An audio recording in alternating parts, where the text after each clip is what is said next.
ಇವತ್ತೊಂದು interesting government ಗಾಸಿಪ್ಪು ಬಂದಿದೆ. ಈ ನಮ್ಮ ಮುಖ್ಯಮಂತ್ರಿಗಳು, ಹೊಸ ಮುಖ್ಯಮಂತ್ರಿಗಳು ಬಂದ ನಂತರ ಸ್ವಲ್ಪ ಚಾಡಿ ಹೋಗಿ ಕಿವಿ ಕಚ್ಚೋರ ಸಂಖ್ಯೆ ಹೆಚ್ಚಾಗ್ತಾ ಇದೆಯಂತೆ. ಮುಖ್ಯಮಂತ್ರಿಗಳಿಗೆ ಕಿವಿ ಕಚ್ಚೋರ ಸಂಖ್ಯೆ ತುಂಬ ಜಾಸ್ತಿ ಆಗ್ತಾ ಇದೆಯಂತೆ. ಆಮೇಲೆ ಮುಖ್ಯಮಂತ್ರಿಗಳು ತುಂಬ ಸೀನಿಯರ್ ಮೋಸ್ಟ್ ರಾಜಕಾರಣಿ, ಅಷ್ಟು ಸುಲಭವಾಗಿ ಯಾರೋ ಹೇಳಿದ ತಕ್ಷಣವೇ ಕೇಳಿಸ್ಕೊಳ್ಳುವ ಆ ಥರದ ವ್ಯಕ್ತಿತ್ವ ಅಲ್ಲ. 5 ಸತಿ 6 ಸತಿ ಅಳದವು ತೂಗಿ 7ನೇ ಸತಿ ತೀರ್ಮಾನ ತಗೊಳ್ಳುವ ವ್ಯಕ್ತಿತ್ವ ಯಾರೋ ನಮ್ಮ ಡಿ ಕೆ ಶಿವಕುಮಾರ್ ಅವ್ರದ್ದು. ಅವ್ರಿಗೆ ಅವ್ರು ತೀರಾ ಏನೋ ಒಬ್ಬ ಆಫೀಸರ್ ಮೇಲೆ ಒಂದು ಕಂಪ್ಲೇಂಟ್, ಭಯಂಕರ ಕಂಪ್ಲೇಂಟ್ ಅಂತೆ. ಒಂದು 2-3 ಜನ ಹೋಗಿ ದಿನ ಕಂಪ್ಲೇಂಟ್ ಮಾಡ್ತಾರಂತೆ.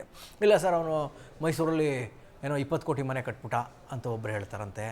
ಆಮೇಲೆ ಅದೇ ಅವ್ರಿಗೆ ಆಗದೆ ಇರೋ ಜನ ಮತ್ತೆ ಹೋಗಿ ಸರ್ ಅದು ಯಾವುದೋ ಕ್ವಾರಿಗಿರಿ ಎಲ್ಲ ಇಂಡೈರೆಕ್ಟಾಗಿ ಏನೋ ಮಾಡ್ತಾಯಿದ್ದಾನೆ ಸರ್, ಒಂದು ಸ್ವಲ್ಪ ಹುಷಾರಾಗಿ ಸರ್ ಕಣ್ಣಿಡಿ ಸರ್ ಅಂತ ಹೇಳ್ತಾರಂತೆ.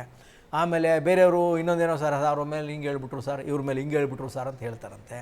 ಆಮೇಲೆ ಕೆಲವರೆಲ್ಲ ಒಂದು ಲಿಸ್ಟ್ ಮಾಡೋಕ್ಕೆ ಟ್ರೈ ಮಾಡ್ತಾ ಇದ್ದಾರಂತೆ, ಎಲ್ಲೆಲ್ಲಿ ಕೆಲಸ ಮಾಡಿದ್ರು, ಎಲ್ಲೇನು ಮಾಡಿದ್ದಾರೆ, ಇಲ್ಲೇನು ಮಾಡಿದ್ದಾರೆ ಅಂತ. ಅಂದರೆ ಈ ಆಫೀಸರ್ಗಳಿರುವ ಈರ್ಷೆ ಇದೆಯಲ್ಲ, ಪರಸ್ಪರ ಈರ್ಷೆ ಇದೆಯಲ್ಲ, ಇವ್ರ ಕಂಡ್ರೆ ಅವ್ರಿಗಾಗಲ್ಲ, ಅವ್ರ ಕಂಡ್ರೆ ಇವ್ರಿಗಾಗಲ್ಲ ಅನ್ನೋದು ಪ್ರಮುಖವಾಗಿ ಈಗ ಸ್ವಲ್ಪ ಆ್ಯಕ್ಟಿವ್ ಆಗಿರೋ ಒಬ್ಬ ಆಫೀಸರ್ ಮೇಲೆ ಸಿಕ್ಕಾಪಟ್ಟೆ ಚಾಡಿ ಹೇಳ್ತಾ ಇದ್ದಾರೆ ಎನ್ನುವ ಅದರ ಚಾಡಿಯ ಭಾಗವಾಗಿ ಒಂದಷ್ಟು ಲಿಸ್ಟ್ ಮಾಡ್ತಾ ಇದ್ದಾರಂತೆ. ಅವರು ಅಲ್ಲಿ ಮಾಡಿಬಿಟ್ಟಿದ್ದಾರೆ, ಇವರು ಇಲ್ಲಿ ಇದು ಮಾಡಿಬಿಟ್ಟಿದ್ದಾರೆ, ಅದು ಮಾಡಿದ್ದಾರಂತೆ, ಅವ್ರಿಗೆ ಈ ಥರ ಇದೆ.